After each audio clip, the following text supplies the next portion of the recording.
partly we're bad at love because as a culture, we don't take it very seriously. We roll our eyes at it. We treat it like it's not important. And I just fully disagree with that. Learning how to be good at love is sort of the number one thing that you can do to live a good life. Hi, I'm Angie Mazzell, and welcome to More Like You. This is a podcast where we explore what it means to live a more authentic and fulfilling life. I'm a former television journalist and author of the memoir Girl in the Spotlight, and I believe that one small shift in perspective could be all it takes to help you create a life that feels like home. Today, I am so excited to have Katherine Center as a guest on the show. Katherine is the New York Times bestselling author of 11 novels, including The Bodyguard and Things You Save in a Fire, and her newest novel, The Rom-Commers, was an instant New York Times and USA Today bestseller. And her next book, The Love Haters, is coming out in May. Her novels Happiness for Beginners and The Lost Husband are top movies on Netflix.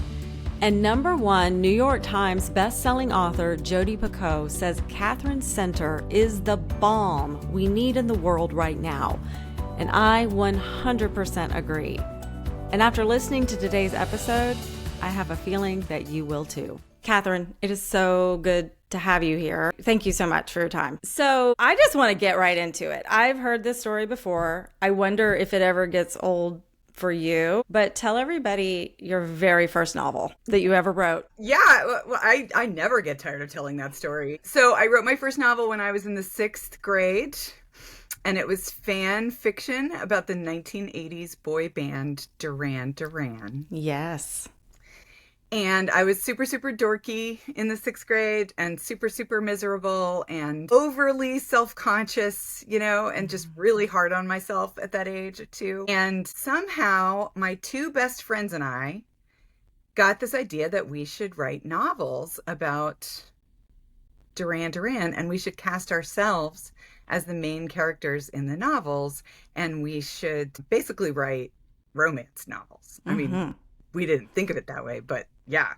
So that's what we did. That's how I got through 6th grade, through all the misery of 6th grade was just, I carried a little notebook around, Harriet the Spy style, and had it in my backpack. And whenever I didn't have anything to do, I would just add more chapters to this novel. And the plot of the novel was that Duran Duran was driving through my childhood neighborhood in Houston, Texas, in their stretch limo. As they do. As could happen on any given day. And they got a flat tire and they had to, find a landline to call a tire guy because this was the 1980s before they'd invented cell phones. And so they walked up to the closest front door, which just happened to be my front door in the fictional story. And I just happened to be there watching MTV and busting my dance moves to their Hungry Like the Wolf video. And I open the door, find all 5 of these world famous rockers on my front stoop, let them in, let them use the phone, make them microwave popcorn like a gracious hostess. And then, something was going on with the tire guy that day. He was like super, super busy, could not get to it in a timely manner. So I wound up hanging out with Duran Duran in my mother's living room for several hours. And by the time the tire guy finally got there, all 5 members of Duran Duran, all five had fallen in love with me. Of course. And yeah, I had to spend the rest of the novel deciding which one to marry. That was the end. Happily ever after. Happily ever after. And I always forget to say who I chose. I chose Simon Le Bon. John Taylor would also have been a good choice. He has aged like a fine wine, but there it is. So I think it was Simon Le Bon that I saw one New Year's Eve singing at Times Square. So I was watching New Year's Rockin' Eve and I was like, every time I see them or hear of them, I think of you. And I snapped a picture of my television screen and I sent it to you.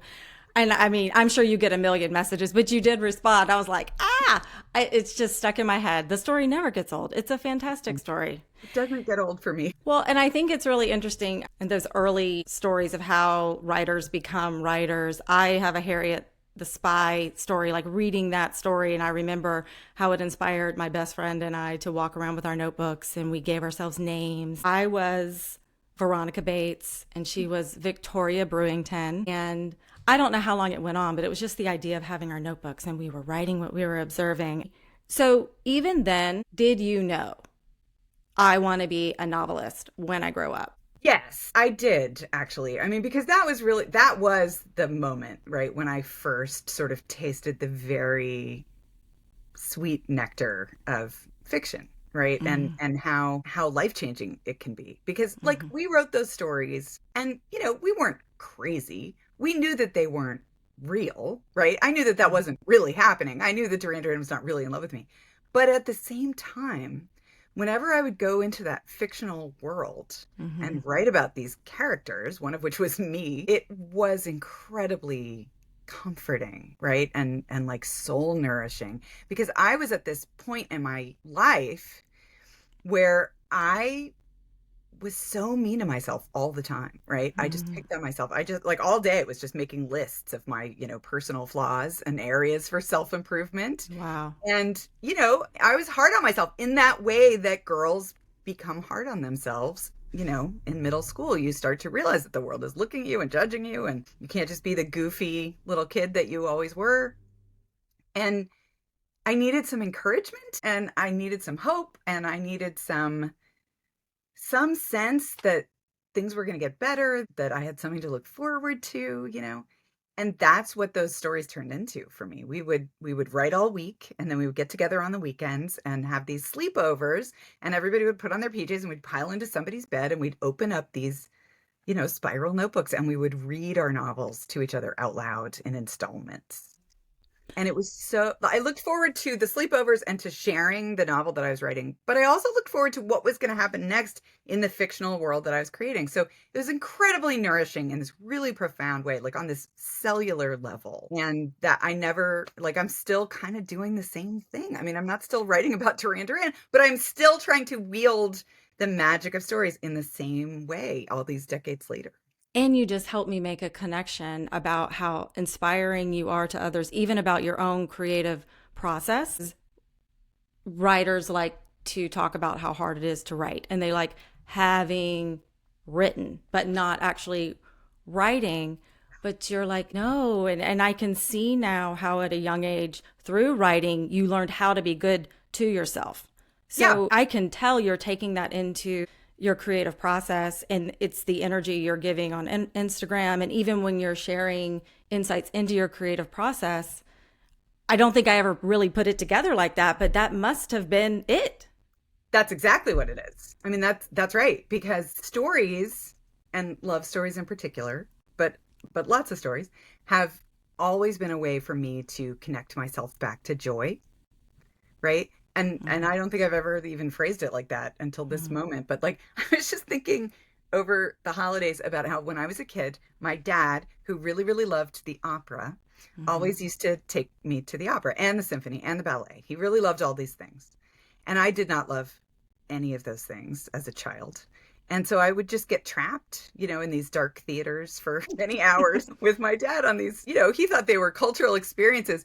But I was just thinking about like how often that happened and how every time it happened, I would just go into my head and tell myself a story. Like that's how I would entertain myself while I was as a child. I remember sleeping through the magic flute as a sixth Oh. grader. But so like I think that I do that in lots of ways. Like I constantly use stories to entertain myself, to comfort myself, to actually when I'm writing a book, that moment between when you turn off the bedside lamp and Mm-hmm. then you put your head on the pillow and then you're waiting to fall asleep. When I'm writing a book, the place that I go in my head is always to that story and those characters, just to kind of see like what are they up to. Like I'm not writing, I'm not working, I'm just Right. like hanging out with them. Like what are they doing? Like let's go see those guys.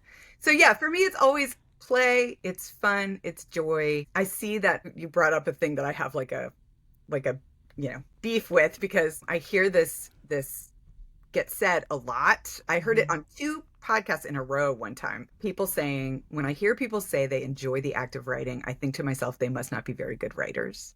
Mm-hmm.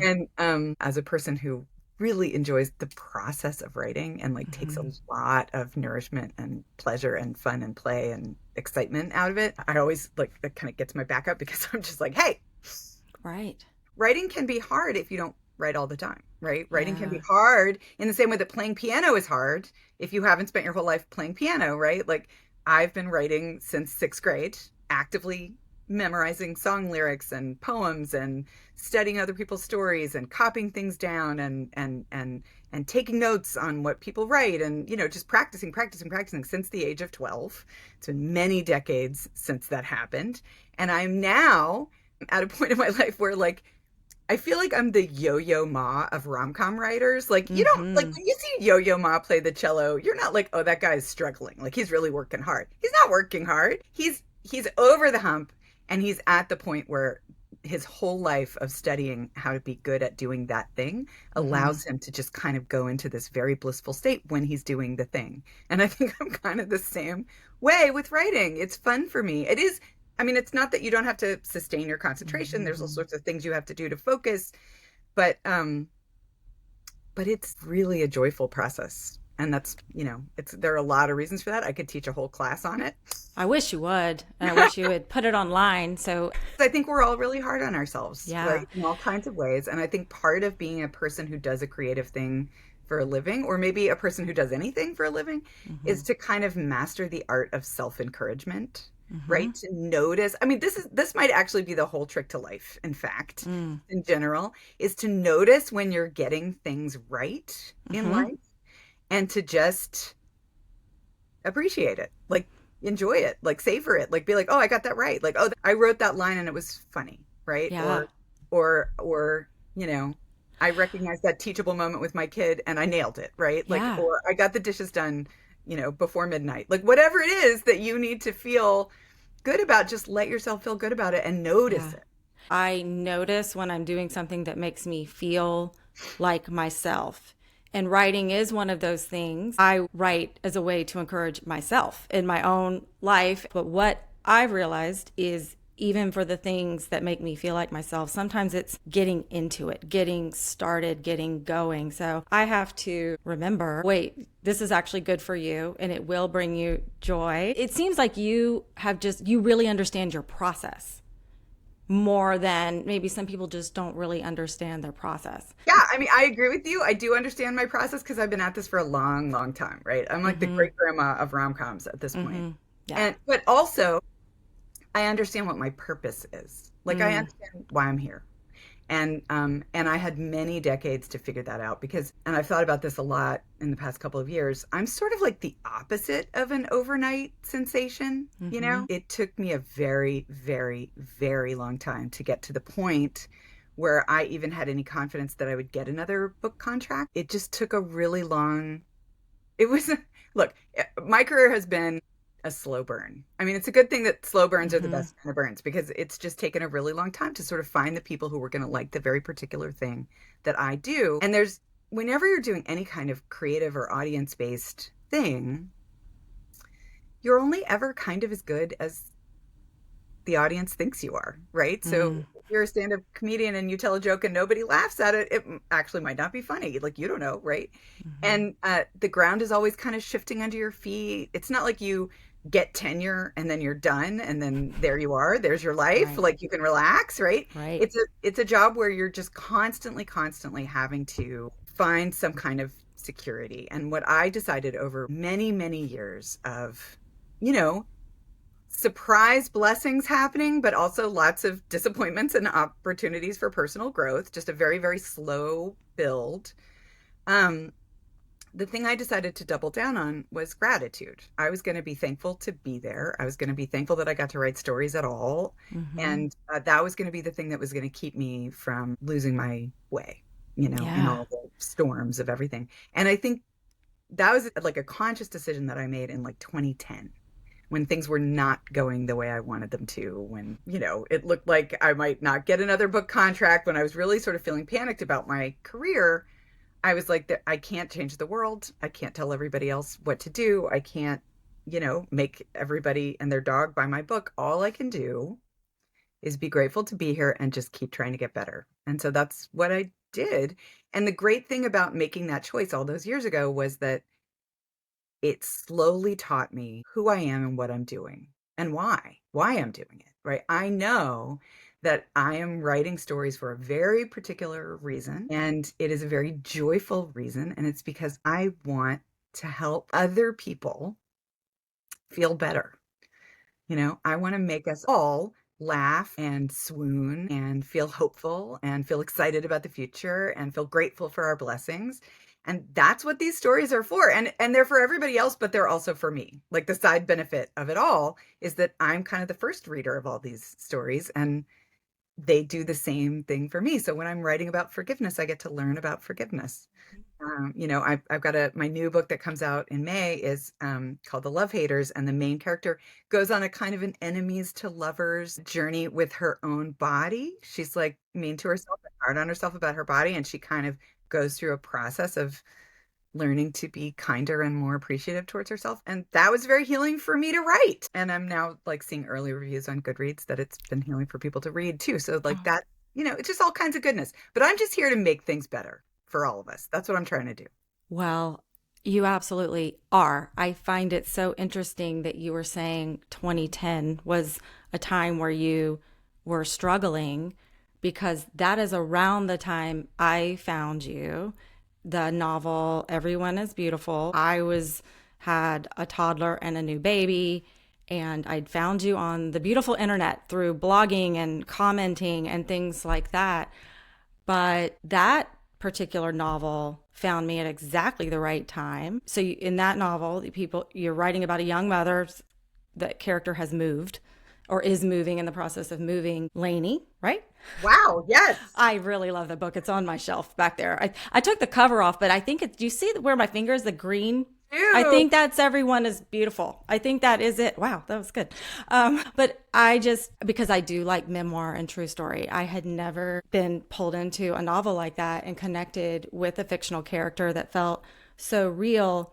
But in that story, Lainey develops a relationship with herself. Is it through photography, or there's something that happens that she starts to reconnect with herself? So that's what drew me in. So I just think that is so inspirational to me, to know that somewhere in that time you were also struggling, and yet you were making an impact. And that's so cool. Yeah, 20. So that book came out in 2009. Mm-hmm. And then I had another book that came out in 2010 and that book, I had an old publisher. I'm with a different publisher now, but my old publisher, none of my books had done quite as well as they wanted them to.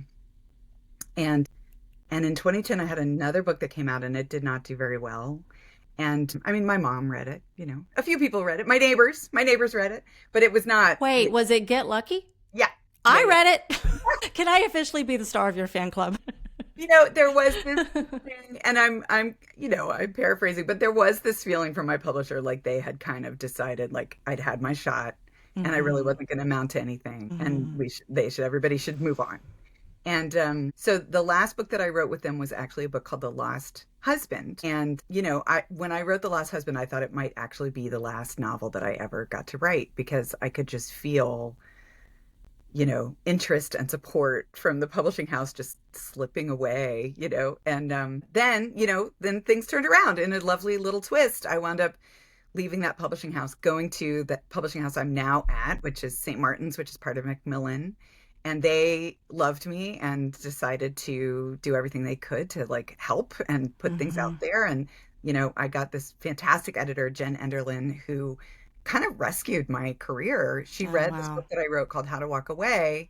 And she said, I love it. And I just feel like everybody else is going to love it too. Like we just have to get it out there into people's hands. And once they've read it, they're going to love it too. And so she put it out there in a big way. And it hit the New York Times bestseller list. Yeah. It was my first. It was my sixth novel, but my first book to ever hit the list. And then hitting the list, changes your life as a novelist. Yeah. Like you go from being someone nobody's ever heard of to being somebody people have heard of. And that is the difference between making a living and not making a living, really, as a writer. So, yeah. So, the irony, of course, about The Lost Husband is that it, many years later, 10 years later, wound up becoming a movie on Netflix that hit #1 on Netflix in 2020. So, it's so funny to me looking back that I thought that was like the end of my career. When I was writing that book, I was like, this is the last book I'm ever going to get to write. And then it wound up kind of having this lovely, rising up from its own ashes like a phoenix and having this lovely second chance where people went back and found it and read it.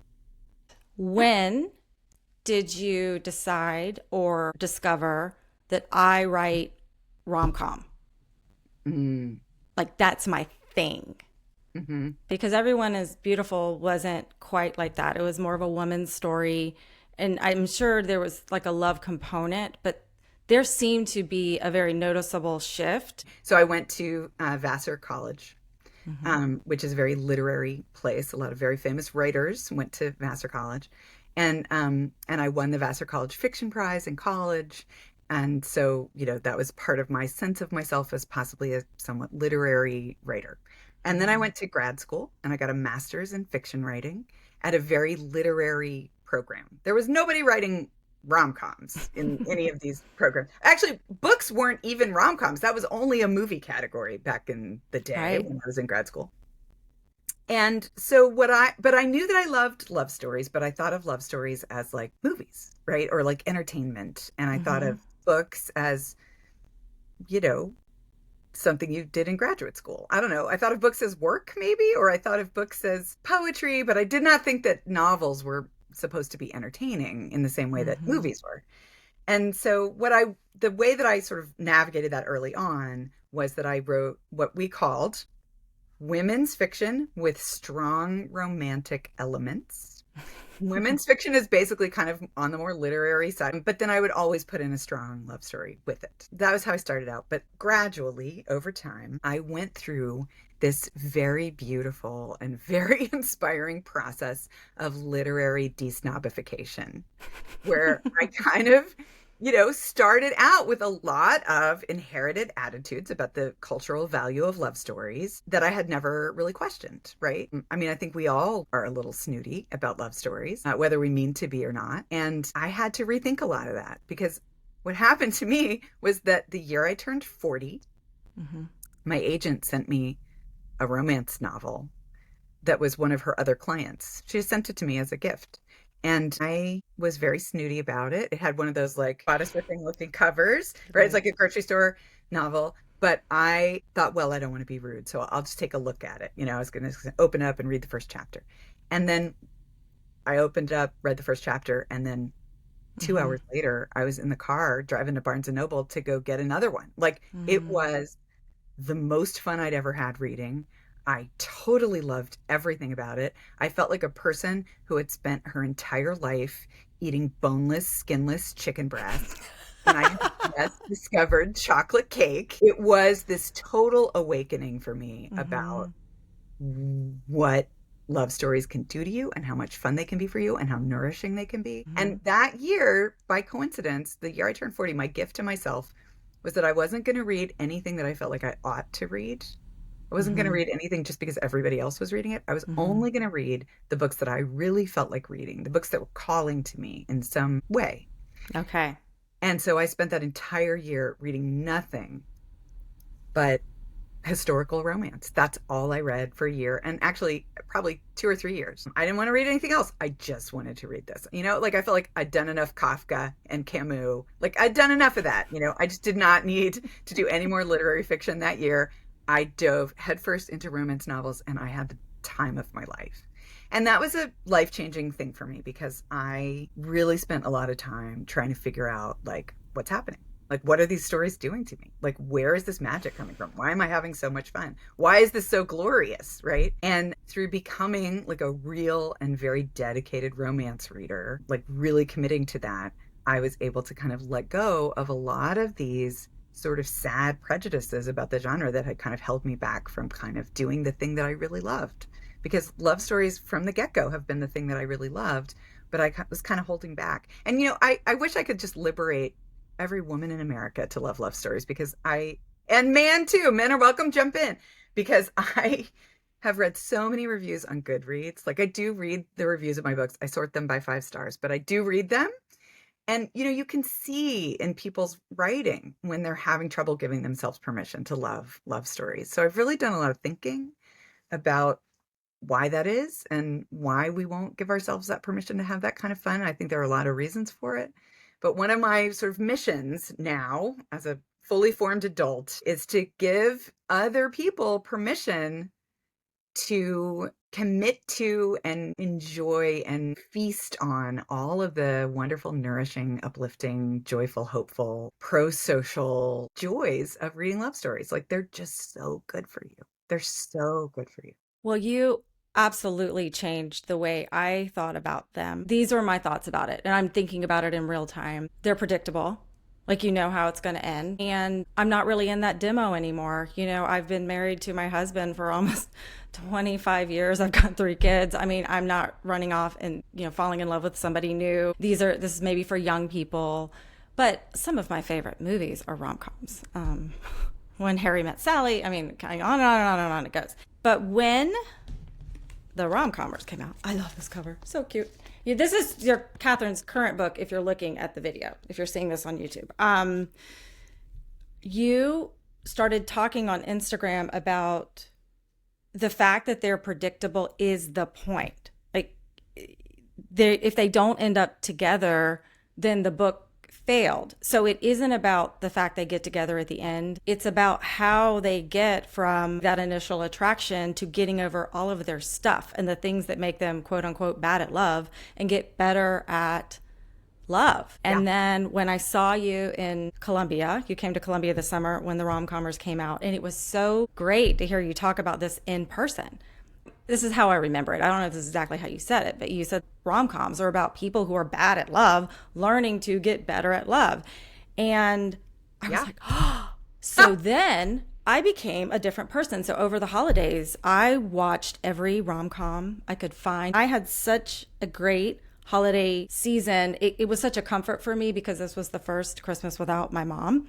And I found so much joy from just trying to find the movies where this happens. So let me take a breath and just ask you again. I don't know if that's exactly how you said it. If you said people are bad at love, but what do you think makes wonderful people really bad at love? That's why we're here today. That is really like the whole point of today's episode. I just really feel like so many of us are. And we have the best intentions. But what are some of the things that I have some ideas about this, but I want your thoughts. Yeah. Well, I mean, what do I want to say about that? I think partly we're bad at love because as a culture, we don't take it very seriously. You know, we roll our eyes at it. We treat it like it's not important. And I just fully disagree with that. Learning how to be good at love is sort of the number one thing that you can do to live a good life, right? It's not become a billionaire. Those folks aren't happy, you know. That's not the way to go. It's learning how to form nourishing human relationships with the people in your life. And so it's romantic love, yes.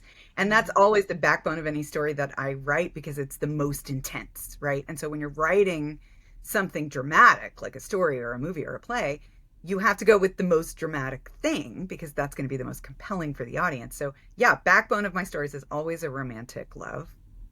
But then all around it, you know, strung all around it like Christmas lights are other kinds of love. The love we have for our kids, the love we have for our pets, the love we have for our friends, right? The love we have for our grandparents. Like knowing how to interact with other humans in a way that is positive and nourishing is the crucial thing for living a good life. And we're not very good at it because we don't pay attention to it and we don't take it seriously.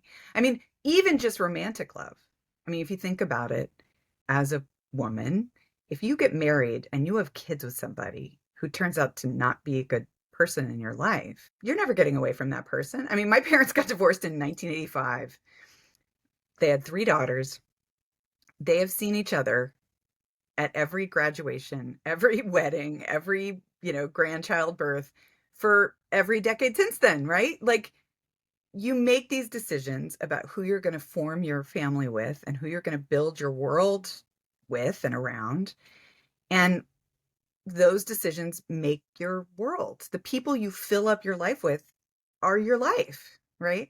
And so, so learning how to make good decisions romantically, I think is a very important skill for everybody. Learning how to find your person, learning how to recognize what a good relationship looks like and feels like.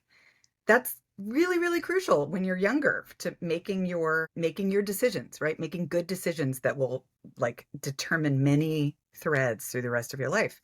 So there's that part of it. But even after you're past that point, even when you're in your 30s and your 40s, you've made your decisions, you've picked your person, whatever. Love stories, romance novels are built on pro-social behaviors. Like, I think about this a lot.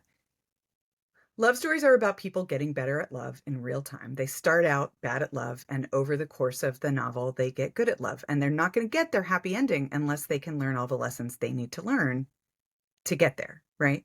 And so when you read a story about people who start out, often those people are angry, bitter about something. They've misjudged each other. They are enemies at the start, and over the course of 300 pages, they slowly have to forgive each other, learn how to see each other with better eyes, right? Understand each other, listen, take care of each other, right? Be kind.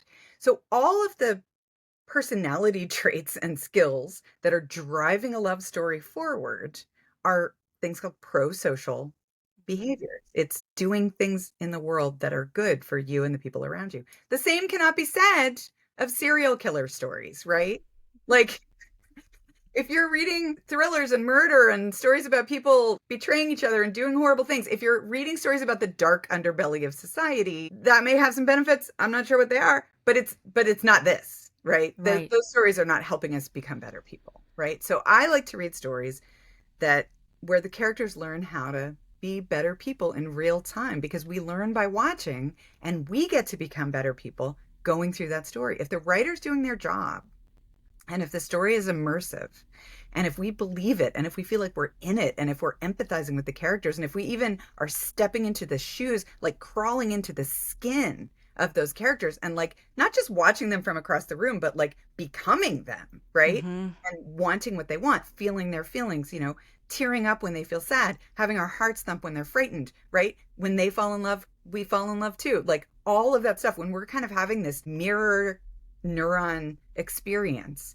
of empathizing with these imaginary people, if the writer is doing a good job, if they're really crushing it, it's like it's happening to you, the reader. You're reading the story about people who don't exist, but the story is making you believe it's real. It's like The Matrix, right? It's like that movie, The Matrix. And so what happens is it's not real life, but it's kind of the next best thing. Mm-hmm. And you go through this other person's experience and challenge. And of course, that is where wisdom comes from in life, right? Is the challenges that we have to go through, the hardships we have to suffer through, the moments when our life falls apart and we have to put it back together. That's where wisdom comes from. So if we go through stories where we get to be other people as they do that, the benefit of it all is that we get to pull that wisdom out on the other side for ourselves. Yes. Right? It didn't happen to you, but it feels like it happened to you, right? Well, And right. you get to pull that wisdom out. So they're incredibly good for us. They're incredibly beneficial. And I'm interested in using that wisdom and that magic that stories kind of hold to help us all learn how to be better people. I think a lot of people have had stuff happen to them that changes them in a way that makes it difficult for them to be in a truly connected relationship with other people. And I've seen it in my own life, especially, and it's why I write and tell stories. I think we take things from the past into the present. And if it is not examined, or if life doesn't force you to examine it, it's going to wreck even some of your best relationships, because sometimes you're trying to control things that you have no business controlling. And there was a beautiful scene in the rom-commers where that wisdom comes out. We can't really do anything to prevent catastrophic things from happening. And we have to live, and we still have to take care of each other well. And you kind of are going into it knowing your heart might get broken, So I love that you bring all of those universal things out. And even in the happy ending, it's still mixed up with the hard. The best rom-coms are about people who are flawed, Mm-hmm. who have unexamined ideas that they picked up somewhere along the way about who they need to be Mm-hmm. to have love and to be loved, or even unexamined ideas about what love is going to mean in their lives. Mm-hmm. And then when you put those characters into a rom-com, every single piece of the plot is there to force them to re-examine, right, that those assumptions, right? That's what the plot is for. So you put a character, like in my new book, The Love Haters, which comes out in May, the main character has to go to Key West she's a video producer, and she has to do a video about a U.S. Coast Guard rescue swimmer. So she has to spend a lot of time, in the water or around the water, but she doesn't know how to swim, and she hasn't owned a bathing suit since middle school. So every single piece of the plot that comes along that follows is there to force her to go swimming and to put on bathing suits and to confront, her stuff about being in the world, right? Being in her body, being in a swimsuit. And she just gets pummeled, right? That's what plots do. They just pummel the character with the thing that they don't want to get pummeled by.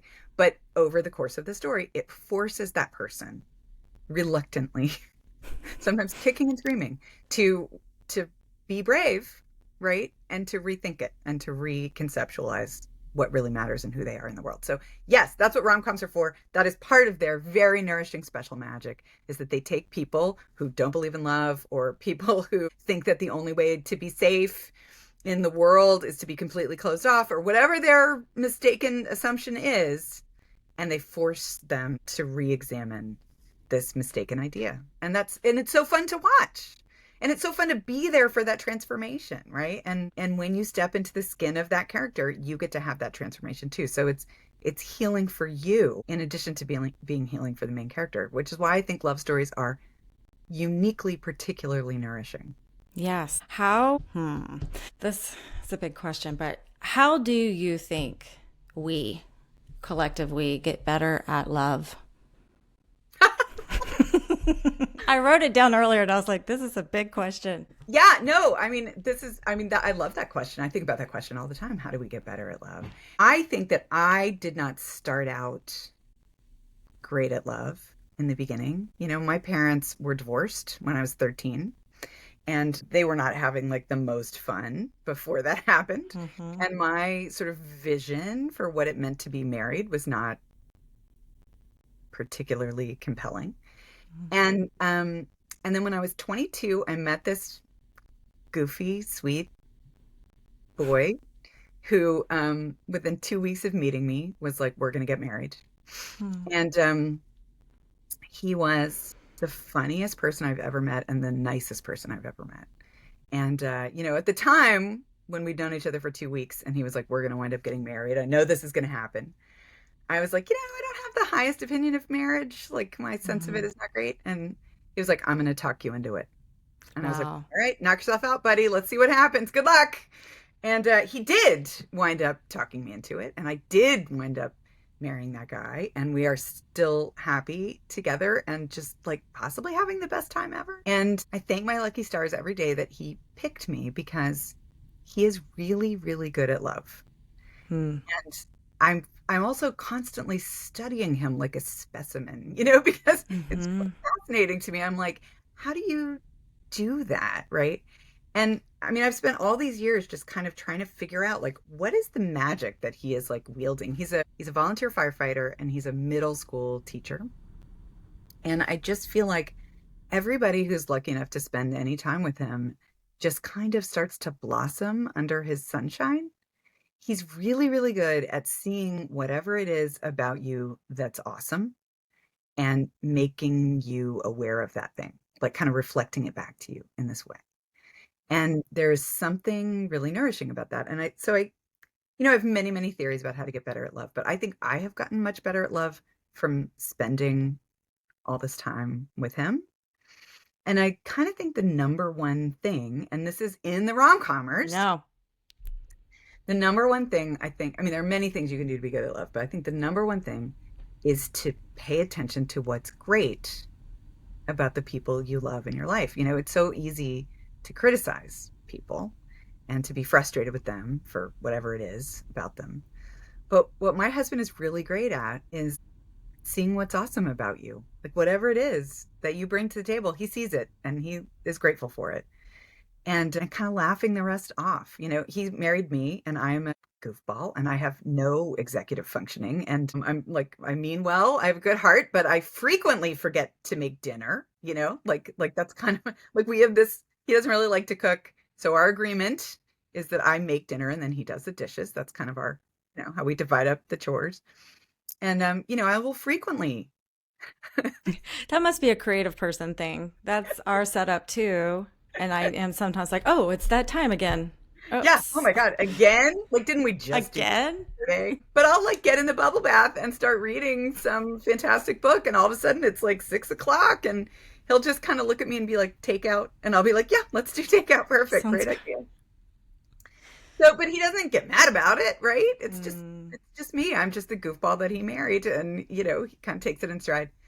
So yeah, in the rom-commers at the end, Emma's dad gets to perform a wedding ceremony. And what he says in that wedding ceremony is actually based on what I said when I got to be the officiant for my nephew's wedding. That's beautiful. And I basically said, appreciate your person. Like, this is the trick to being married. Appreciate your person. Like, notice what they're getting right. Notice all the great things about them and enjoy the hell out of those things. That's the trick to it. It's also, I think, the trick to parenting and the trick to owning pets and the trick to like living with yourself. I mean, I kind of think it's the whole trick to life, right? Is to just pay attention to the good stuff and not all the worries and miseries and outrages that are floating all around you. Like there was a writer named Amy Krauss Rosenthal who I loved, who once said, pay attention to what you pay attention to. Mm, And I think that's great advice. it is. What you pay attention to becomes your sort of mental world. And I think that's true for love stories too. If you're reading love stories all the time, you've got elevated oxytocin and serotonin. I don't know, I'm making up chemicals now. But you are walking around uplifted because you're so happy for these two cute people who are like falling for each other. You've got this wonderful feeling of anticipation for all the good things to come. Even when you're not reading, you're like in the grocery store, like looking at apples, Right. in the fruit section, and you're just walking around feeling happy in a way that I suspect, and I don't know for sure, people reading serial killer stories are maybe not. That's my guess. I haven't read enough serial killer stories to know, but I feel like it doesn't have the same uplifting sort of qualities. I want to talk to you in the last few minutes that we have a funny story you told when you came to Columbia and you were on your rom-commers book tour about going line dancing in real life. But what I loved was the conversation you had with your daughter. So yeah, there is a line dancing scene in the rom-commers, and it happened because I had decided to take line dancing a couple of years before. And it was right after my oldest child went off to college, and I still had one at home, but there was this feeling of like, this isn't going to last forever. Like, I think when my kids were little, I thought that was how it was always going to be. I was always just going to be their mom, and we were going to go to the orthodontist, and that was going to be life. And my daughter going to college made me sort of aware in this new way that like, I was going to need to find some hobbies, right? Like I was going to need to figure out what to do on the other side. And so after her freshman year, she came home that summer, and I told her that I had always wanted to take line dancing lessons, and she offered to come with me. So we took line dancing lessons together, and we signed up at the Bel Air Recreation Center. And Tuesday night, 6:30, beginner class, $8. And we went, and I was terrible. And I have to say, like, I really kind of thought that I was going to be amazing. Like I really kind of, just based on all the boogieing that I have done in my kitchen. I dance so well in my head also. I'm making up all kinds of dances in my head all the time. Yeah, I'm fantastic in the kitchen, alone, in the shower, living room. I'm great. Yeah, but when it actually came down to it, and I was actually, showing up at this class, I was appallingly bad. And I really, like, I've done some thinking about this. I think it's a memory thing. Yes. Like, I couldn't remember the steps. It's not that I had no rhythm, and it's not that, it's not that I wasn't enjoying the song. It's just she would teach it to us, and unless I could physically see her, like the minute we turned to the next wall, I didn't know what to do. I couldn't remember. And so I would just stand there, the whole room would kind of move off in this unison. And I would just be standing there sort of spinning around like, what the heck?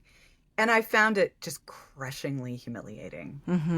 And I really hated it. I actually went home after the first night and I was talking on the phone to my mom and I was like, I am so terrible. We're going to need a new word for terrible.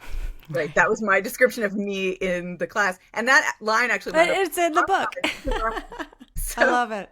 anyway, so after a few classes, when I still was not getting it at all, I decided I was going to quit. And we're driving home from class and I got my daughter in the car and I'm like, you know what? I'm just going to quit. I'm done. I was like, look, here's the thing. Pro tip. In adult life, no one can force you to humiliate yourself. Like, I was like, I'm done. Like, I'm just like, we tried it. It didn't work. And my daughter gave me this talking to. I mean, she really kind of took me by the emotional shoulders and she was like, this is good for you. You're growing as a person. You're not quitting. You're going to stick with it. You can't always just be doing things that you're already good at in life. Right. It's okay to be a beginner. This is how you grow. She was like, you have to do this if you want to like live a good life. You have to not be a chicken. You have to go out and do the things you want to do, like do the things that scare you.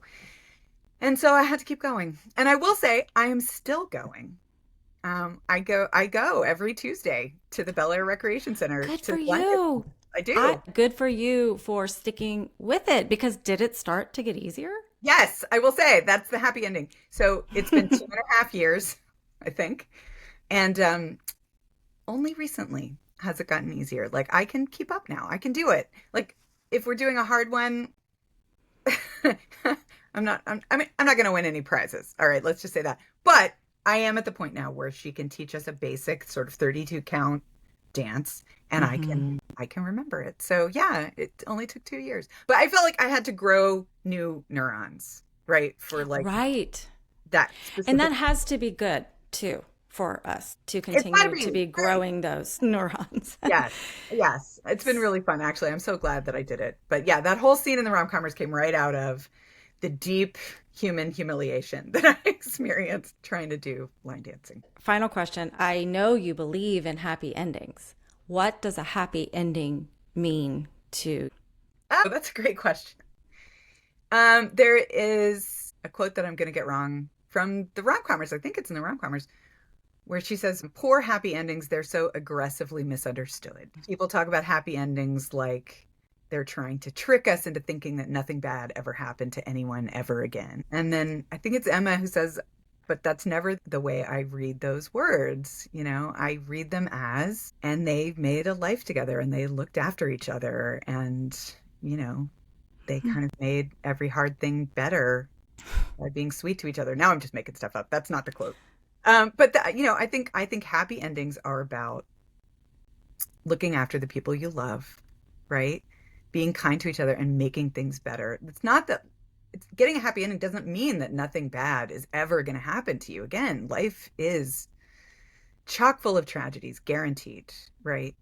And when you talked earlier about the word predictable, I think rom-coms are predictable in the sense that it's going to end happily. And that these two people who you meet in chapter 1 are going to wind up together by the end. That is predictable, literally. That's a promise of the genre. That's actually a gift that the rom-com gives to you, because then you meet these two people in chapter 1 and you get to spend the next 350 pages joyfully anticipating the moment when they're going to overcome all their internal and external obstacles and get together and have this sort of blissful moment. So that is predictable. But there's another kind of predictable, and I'm just going to pause. This is like a little writerly, but stories have two levels to them. There's kind of the big picture, there's sort of the roller coaster shape of how you get from beginning to end, whatever that shape is going to be. That's the big picture. That's one part of the story. But happening at the exact same time are all the details that make up the journey, right? It's everything anybody says to anybody else. It's the things people are wearing. It's the little tiny moments that happen between characters. Those are the details. The big picture of a rom-com is and should be predictable, but the details should never be predictable. That's actually the difference between a good rom-com and a bad rom-com. You shouldn't be able to predict what the characters are going to say to each other. You shouldn't know down to it like an easy prediction what's going to happen in the very next moment. It should be full of surprise and twists and little fun things, details that you never saw coming. So Happy endings are, for me, just about, being together and making a choice to look after each other and to be good to each other. It's about being a good caretaker and seeing the best in people. So that's, yeah, I could go all day. I know you probably have to go, but yeah. No, I feel the same, but you definitely are such a gift to us. Thank you for your time. The Love Haters is coming out in May. Yeah. So we can pre-order that now. Yes. And you're already working on the next one. 2026 book. Yeah. Well, that is good news for all of us. I cannot wait to hear more about that. Yeah, that one's really fun. It's just writing itself. I'm having a blast writing that one. Katherine, thank you for being here. It is so lovely to reconnect and see you in person, sort of, through the screen. It's such a treat to see you. Thank you. This was a very fun morning for me. Thank you for listening to More Like You. If you want to connect with New York Times bestselling author Katherine Center, you can do so by going to her website, katherinecenter.com. And she's Katherine Center on Instagram. The links are in the show notes. If you enjoyed today's episode, I invite you to subscribe to my newsletter, Hello Friday. Hello Friday is a weekly dose of inspiration and encouragement to help you create a life that feels like home.